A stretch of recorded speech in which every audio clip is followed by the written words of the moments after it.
Hi எல்லாருக்கும் வணக்கம். நான் தான் உங்கள் லோக்கி. நேத்து வந்து நம்ம என்ன பார்த்துருந்தோம்னா, அ பிரிமிட்டிவ் டேட்டா டைப்ஸ், நான் பிரிமிட்டிவ் டேட்டா டைப்ஸ் வச்சு நம்ம ஃபார்மல் ஆர்குமெண்ட்ஸ நம்ம பாஸ் பண்ணும்போது, டிஃபரண்ட் டேட்டா டைப்ஸ் வித் அதாவது different formal arguments with same method name. அதுதான் வந்து மெத்தட் ஓவர்லோடிங். அந்த கான்செப்ட் பத்தி பார்த்துருந்தோம். இன்னைக்கு வந்து நம்ம ஆப்ஜெக்ட் ஓரியன்டேஷன் அண்ட் புரோகிராமிங் லாங்குவேஜ்ல பிஹேவியர வச்சு நம்ம மெத்தட் டைப்ஸ் வந்து எப்படி டிஃபைன் பண்ணுவோன்றத பார்க்க போறோம். அதில ஸ்டாட்டிக்கும், நான் ஸ்டாட்டிக் வச்சு நான் மெத்தட் எப்படி கால் பண்ணா எப்படி எக்ஸிக்யூட் ஆகுது அப்படின்றத நம்ப இன்னைக்கு பண்ண போறோம். ஸோ ஃபர்ஸ்ட்டு நான் ஒரு கிளாஸ் வந்து நான் கிரியேட் பண்ணிக்கிறேன். ஆ பிஹேவியர் மெத்தட் டைப்ஸ்ன்னு நான் கொண்டு வந்துக்கிறேன். பிஹேவியர் மெத்தட் டைப்ஸ்ன்னு நான் வந்து கொண்டு வந்துக்கிறேன். இதுக்கு வந்து எப்பயும் போல ஒரு நானு மெயின் மெத்தட் நான் உள்ள கொண்டு வந்துக்கிறேன். இப்போ வந்து நான் 2 விஷயம் தான் கைஸ் பண்ண போறேன். பிஹேவியர வச்சு நம்ம மெத்தட் டைப்ஸ் அதாவது பிஹேவியர் ஃபர்ஸ்ட் வந்து நம்ம என்ன பார்த்துருப்போம்னா, மெத்தட் டைப்ஸ் ஜென்ரலா ப்ரீடிஃபைன்ட் மெத்தட்ஸ், யூசர் டிஃபைன்ட் மெத்தட்ஸ்ன்னு சொல்லி பார்த்துருப்போம். ப்ரீடிஃபைன்ட் மெத்தட்ஸ்ன்றது ஜாவா பேக்கேஜ்லேருந்து வரக்கூடிய மெத்தட்ஸ். யூசர் டிஃபைன்ட் மெத்தட்ஸ் வந்து நம்ம கிரியேட் பண்ணக்கூடிய மெத்தட்ஸ். அதுக்கப்புறமா ஆர்குமெண்ட்ஸ் அண்ட் பாராமீட்டரைஸ் வச்சுட்டு நம்ம நோ ஆர்குமெண்ட் மெத்தட், பாராமீட்டரைஸ் மெத்தட்ன்னு சொல்லிட்டு 2 டைப் பார்த்துருப்போம். இப்போ வந்து ஃபைனலா பிஹேவியர் மெத்தட் டைப்ஸ்ல வந்துட்டு நம்ப 2 விஷயம் பண்ண போறோம். Static and non static. So நான் ஸ்டாட்டிக்கா வந்துட்டு ஸ்டாட்டிக் மெத்தட் எடுத்துக்கிறேன். அதுக்கப்புறமா நான் ஸ்டாட்டிக் மெத்தட் நான் எடுத்துக்கிறேன். ஓகேங்களா? நான் ஸ்டாட்டிக் மெத்தட் நான் வந்து இப்படி நான் கொண்டு வந்துக்கிறேன். ஸ்டாட்டிக் மெத்தட்னா உங்களுக்கு ஆல்ரெடி தெரியும். ஸ்டாட்டிக் மெத்தடுக்கு ஆப்ஜெக்ட் நம்ம கிரியேட் பண்ண தேவையில்ல. இது வந்து ஸ்டாட்டிக்ன்ற கீவேர்ட் வந்து ப்ரீஃபிக்ஸ்டா வரும் மெத்தட்ல. ஸோ அந்த மெத்தட வந்து நம்ம கிளாஸ் நேம் வச்சு பாயிண்ட் அவுட் பண்ணி கால் பண்ணும்போது, நம்மளுக்கு ஸ்டாட்டிக் மெத்தட் வந்து எக்ஸிக்யூட் ஆகலாம். நான் ஸ்டாட்டிக் மெத்தட்ன்றது நம்ம வந்து ஒரு ஆப்ஜெக்ட்ட நம்ம கிரியேட் பண்ணுவோம். ஆப்ஜெக்ட் கிரியேட் பண்ண உடனே அதுக்கு ஒரு ரெஃபரன்ஸ் வேரியபிள் நம்ம கிளாஸ் நேம் வச்சு குடுக்கும்போது, அந்த ரெஃபரன்ஸ் வேரியபிள பாயிண்ட் அவுட் பண்ணி இந்த நான் ஸ்டாட்டிக் மெத்தட கால் பண்ணோம்னா, நம்மளுக்கு நான் ஸ்டாட்டிக் மெத்தடான கால் ஆகி அதில என்ன ஆப்பரேஷன்ஸ் பெர்ஃபார்ம் ஆயிருக்கோ, அத வச்சு நம்மளுக்கு எக்ஸிக்யூட் ஆகும். ஓகேங்களா? ஸ்டாட்டிக் வந்து நம்மளுக்கு காமனா இருக்கும். எப்பயும் நம்மளுக்கு தெரிஞ்ச மாரி தான். நான் ஸ்டாட்டிக் வந்து நம்பர் ஆஃப் ஆப்ஜெக்ட் இருக்கிறனால நம்மளுக்கு டிஃபர் ஆகும். ஸோ இதெல்லாம் தான் வந்து ஸ்டாட்டிக்கும், நான் ஸ்டாட்டிக்கும் டிஃபரன்ஸு. ஸ்டாட்டிக்க வந்து கிளாஸ்ன்னு சொல்லுவாங்க. நான் ஸ்டாட்டிக் வந்து இன்ஸ்டன்ஸ்ன்னு சொல்லிருவாங்க. ஸ்டாட்டிக் வந்து நம்மளுக்கு கிளாஸ் லோடிங் டைம்ல தான் வந்து எக்ஸிக்யூட் ஆகும். நான் ஸ்டாட்டிக் வந்து ஆப்ஜெக்ட் கிரியேஷன் அதாவது இன்ஸ்டான்சியேஷன் சொல்லி சொல்லுவாங்க அந்த ப்ராசஸ். ஒரு ஆப்ஜெக்ட் நம்ம கிரியேட் பண்ண பின்னாடி நம்ப ஒரு ரெஃபரன்ஸ் வேரியபிள குடுத்து அந்த ரெஃபரன்ஸ் வேரியபிள பாயிண்ட் அவுட் பண்ணி நம்ப ஆப்பரேஷன்ஸ் பெர்ஃபார்ம் பண்றது தான் வந்து இன்ஸ்டான்சியேஷன் சொல்லி சொல்லுவாங்க.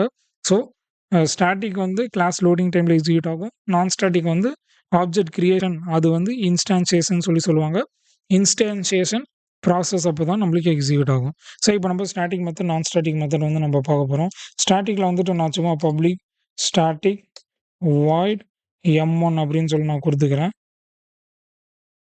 இல்ல எஸ்டிஎஸ்ன்னு கூட நான் குடுத்துக்கிறேன். எஸ்டிஎஸ்ன்னு கூட நான் குடுத்துக்கிறேன். எஸ்டிஎஸ். நான் ஸ்டாட்டிக் மெத்தட்ல வந்துட்டு நானு பப்ளிக் வாய்ட். நான் ஸ்டாட்டிக்ல வந்து ப்ரீஃபிக்ஸ்டு கீவேர்ட் வந்து எதுவுமே இருக்காது. ஸ்டாட்டிக்ல வந்துட்டு ப்ரீஃபிக்ஸ்டா ஸ்டாட்டிக்ன்னு சொல்லி இருக்கும்.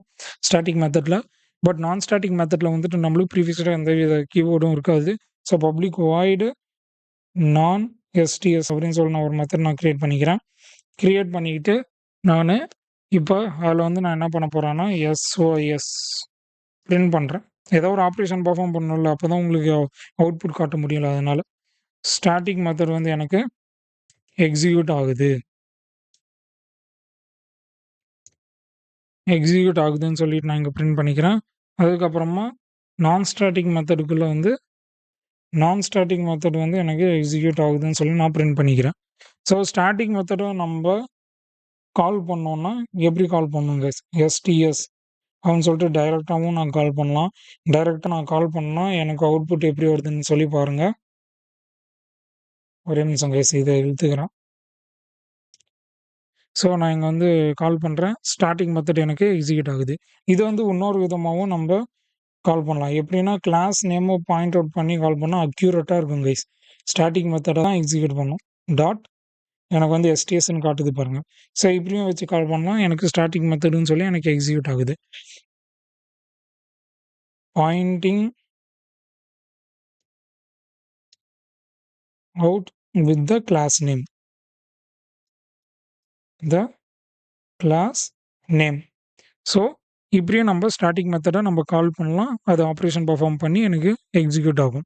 இப்போ நான் ஸ்டாட்டிக் மெத்தடுக்கு நம்ம ஆப்ஜெக்ட் கிரியேட் பண்ணணும். ஸோ நியூன்னு சொல்லி நான் குடுத்துக்கிறேன். நியூன்னு குடுத்துட்டு, நான் வந்து கிளாஸ் நேம் வச்சு நான் ஆப்ஜெக்ட் கிரியேட் பண்ணிக்கிறேன். அதுக்கப்புறமா அதுக்கு வந்து ரெஃபரன்ஸ் குடுக்கணும்ல கைஸ். அதனால நான் திரும்பி அத குடுத்து பி அப்படின்னு சொல்லிட்டு ஒரு ரெஃபரன்ஸ் வேரியபிள் நான் குடுத்துக்கிறேன். ஆப்ஜெக்ட் கிரியேட் பண்ணியிருக்கிறது ரெஃபரன்ஸ் வேரியபிள் பி ஓகேங்களா? அந்த பிய வச்சு நான் பாயிண்ட் அவுட் பண்ணி மெத்தட நான் கால் பண்ணி காட்டுறேன் பாருங்க. நான் எஸ்டிஎஸ்ன்னு நான் கால் பண்றேன். ஸோ இப்போ நான் கால் பண்ணும்போது எனக்கு நான் ஸ்டாட்டிக் மெத்தட் வந்து எனக்கு எக்ஸிக்யூட் ஆகுது. இதில என்னன்னா நம்ப என் நம்பர் ஆஃப் ஆப்ஜெக்ட்ஸும் நம்மளால கிரியேட் பண்ணிக்க முடியும். நான் ஸ்டாட்டிக்ல என் நம்பர் ஆஃப் ஆப்ஜெக்ட்ஸ் கூட நான் கிரியேட் பண்ணிக்க முடியும். எக்ஸாம்பிளுக்கு நான் இத்தன ஆப்ஜெக்ட் கிரியேட் பண்ணியிருக்கேன்னு வச்சுக்கோங்களேன். பி1 குடுத்துக்கிறேன். இது வந்து 2, பி2 அப்புறம் 3, பி3 அப்புறம் 4, பி4 அப்புறம் 5, பி5 இங்க வந்து நானு 5 ஆப்ஜெக்ட் வந்து நான் கிரியேட் பண்ணியிருக்கேன். ஓகேங்களா? அதுக்கு வந்து நான் உங்களுக்கு இதுவும் காட்டுறேன். ஆப்ஜெக்ட் 1 ஓகேவா? ஆப்ஜெக்ட் 1, ஆப்ஜெக்ட் 2 இது வந்து ஆப்ஜெக்ட் 3 அதுக்கப்புறமா ஆப்ஜெக்ட் 4, ஆப்ஜெக்ட் 5 ஸோ மொத்தமா 5 ஆப்ஜெக்ட் வந்து நானு கிரியேட் பண்ணியிருக்கேன். ஃபார் நான் ஸ்டாட்டிக். 5 ஆப்ஜெக்ட்ஸ் வந்து நான் கிரியேட் பண்ணியிருக்கேன். 5 ஆப்ஜெக்ட்ஸும் நான் வந்து எக்ஸிக்யூட் பண்றேன். எனக்கு 5 தடவ எனக்கு எக்ஸிக்யூட் ஆகும். இங்க பாருங்க 1, 2, 3, 4, 5 நான் ஸ்டாட்டிக் மெத்தட் எக்ஸிக்யூட் அப்படின்னு. இது வந்து என் நம்பர் ஆஃப் டைம் வந்து நம்ம மெத்தட கால் பண்றது கோட் ரீயூசபிலிட்டின்னு சொல்லி சொல்லுவாங்க. ஆல்ரெடி நான் உங்களுக்கு ப்ரீவியஸ் வீடியோஸ்ல நான் சொல்லியிருப்பேன். ஸோ 5 ஆப்ஜெக்ட் நான் இங்க கிரியேட் பண்ணியிருக்கேன். 5 ஆப்ஜெக்ட்லயும் நான் மெத்தட் கால் பண்றதுனால, அந்த 5 ஆப்ஜெக்ட் பி1 ஆப்ஜெக்ட்ல அதாவது நான் ஸ்டாட்டிக் மெத்தட் வந்து எனக்கு கால் ஆகி எனக்குள்ள ஸ்டோர் ஆயிருச்சு. பி2ல அதே மாரி ஸ்டோர் ஆயிருச்சு. பி3ல ஸ்டோர் ஆயிருச்சு. பி4ல ஸ்டோர் ஆயிருச்சு. ஃபைனலா பி5லயும் எனக்கு மெத்தட் வந்து கால் பண்ணும்போது எனக்கு நான் ஸ்டாட்டிக் மெத்தட் எக்ஸிக்யூட்ஸ்ன்னு சொல்லிட்டு ஸ்டோர் ஆகி நம்ப ஃபைனலா எக்ஸிக்யூட் பண்ணி குடுத்துருக்கு. ஓகேங்களா? ஸோ இப்படி தான் வந்து ஒரு ஸ்டாட்டிக் மெத்தடும், ஒரு நான் ஸ்டாட்டிக் மெத்தடும் நம்ம யூசர் டிஃபைன்டா ஒரு யூசர் வந்து கிரியேட் பண்றதாகட்டும், அத வந்து மெயின் மெத்தட்ல கொண்டு வந்து கால் பண்றது இப்படி நம்ம யூஸ் பண்ணுவோம். ஸ்டாட்டிக்னா கிளாஸ் லோடிங் டைம்ல தான் எக்ஸிக்யூட் ஆகும். மெமரி அலோகேஷன் கிளாஸ் ஸ்டாட்டிக்குள்ள நம்பளுக்கு உட்காரும். ஓகேங்களா? அதுக்கப்புறமா ஸ்டாக்ல நம்பளுக்கு எக்ஸிக்யூட் ஆகும். நான் ஸ்டாட்டிக்ல வந்துட்டு ஹீப் ஏரியால நம்பளுக்கு ஆப்ஜெக்ட் எல்லாம் அரேஞ்ச்மென்ட் ஆயிட்டு, நம்பளுக்கு ஸ்டாக் மூலியமா நம்மளுக்கு ஃபைனலா எனக்கு எக்ஸிக்யூட் ஆகுது. ஓகேங்களா? கிளாஸ் லோடிங் டைம்ல ஸ்டாட்டிக்க வந்து நானு கிளாஸ் நேம் வச்சும் நான் கால் பண்ணியிருப்பேன். நார்மலா கால் பண்ணும்போது எனக்கு எக்ஸிக்யூட் ஆகுது. நான் ஸ்டாட்டிக்கு எனக்கு ஆப்ஜெக்ட் கிரியேட் பண்ணி அதுக்கு ரெஃபரன்ஸ் வேரியபிள் குடுத்து, அந்த ரெஃபரன்ஸ் வேரியபிள நான் ஸ்டாட்டிக் மெத்தட் கால் பண்றதுக்காக பாயிண்ட் அவுட் பண்ணியிருப்பேன். அப்படி பாயிண்ட் அவுட் பண்ணும்போது எனக்கு இங்க 5 ஆப்ஜெக்ட். அந்த 5 ஆப்ஜெக்ட்டும் நான் மெத்தட் கால் பண்ணி நான் அத ஸ்டோர் பண்ணி ஃபைனலா நான் எக்ஸிக்யூட் பண்ணியிருக்கேன். ஓகேங்களா? ஸோ இதுதான் வந்து static and non static based on the behaviour types for the methods. So I hope you guys understood. Until then bye from Loki. மீண்டும் உங்களை நாளை சந்திக்கிறேன். Until then, bye guys. Peace out.